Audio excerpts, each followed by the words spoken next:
Hello बच्चों, let's see this question. The question says that integrate the functions 1 upon x power 1 by 2 plus x power 1 by 3.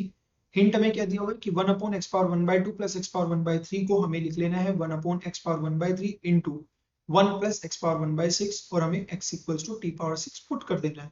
तो ये hint given है तो question easy हो गया हमारे लिए. तो बन गया 1 upon x power 1 by 2 plus x power 1 by 3 dx. ये हमें इंटीग्रेट करना है. देखिए अगर मैं दिखा देता हूँ कैसे होगा कि अगर x पावर 1 बाय 3 आप कॉमन ले भी लेते हैं तो यहाँ पर क्या बचेगा x power 1 by 2 upon x power 1 by 3 plus 1 dx. यही बचने वाला था. तो इसे आप क्या लिख देंगे 1 upon x power 1 by 3 as it is और ये x की power 1 by 2 minus 1 by 3 plus 1 dx. ये क्या बन जाएगा 1 अपॉन x की पावर 1 बाय 3 इंटू x की power 3 minus 2 is 1 upon 6 plus 1 dx. ये बच जाएगा. अब यहां से हम क्या करेंगे, हम पुट कर देते हैं x equals to T power 6.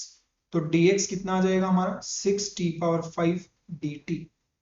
ये हम पुट कर सकते हैं. तो यहां से हम क्या लिख देंगे दैट जो ये इंटीग्रेशन होगा i that will be equals to dx को आप क्या लिख दोगे 6 टी पावर 5 dt अपॉन यहां से क्या लिखेंगे t पावर 6 की whole power 1 by 3 that is t square. तो चाहो तो लिख भी सकते हो t पावर 6 की होल पावर 1 बाय 3 इंटू ये बन जाएगा t पावर 6 की power 1 by 6 that is 1 sorry t plus 1. ये बनेगा. तो यहां से हम लिख सकते हैं i is equals to integration 6 t power 5 dt upon t square into t plus 1 that is integration 6 times t cube dt upon t plus 1.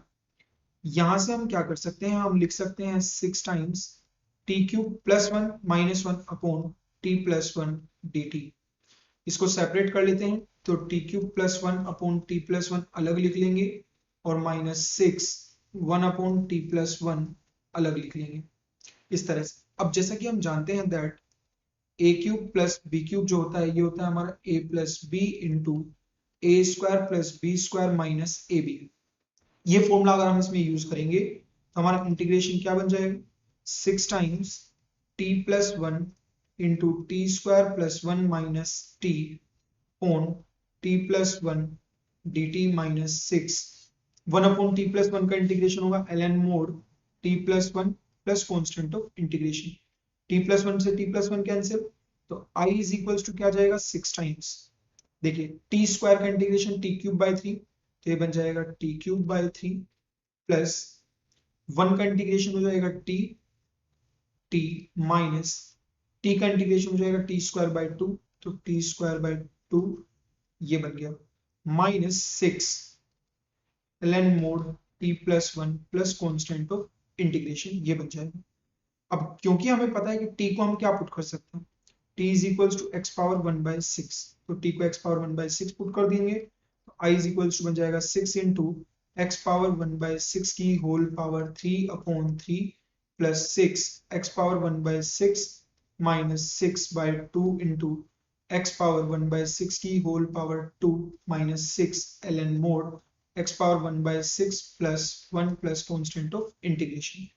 तो इसको हम क्या लिख सकते हैं यहाँ से i इज इक्वल्स टू बन जाएगा हमारा 2 times x power 1 by 6 into 3 is 1 by 2 तो that is root x plus 6 x power 1 by 6 minus 3 x power 1 by 3 minus 6 ln mod x power 1 by 6 plus 1 plus constant of integration.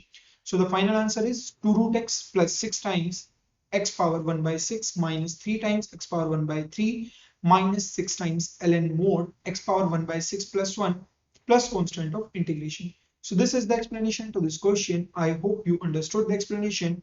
Thank you.